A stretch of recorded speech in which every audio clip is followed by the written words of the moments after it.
In this video, I will demonstrate how to change your iCloud email address. This is a quick and simple process, but it is important to note that changing your iCloud email address will also change your Apple ID. Therefore, please ensure that you have backed up your data before proceeding. To begin, open the Settings app on your device. Then, tap on your Apple ID at the top of the screen. Next, select the first option.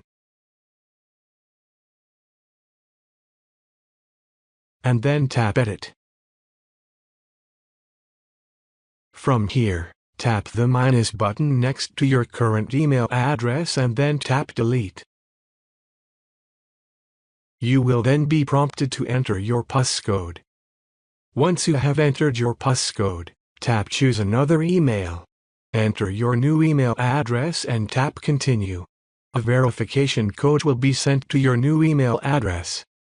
Enter the verification code and your email address will be successfully changed.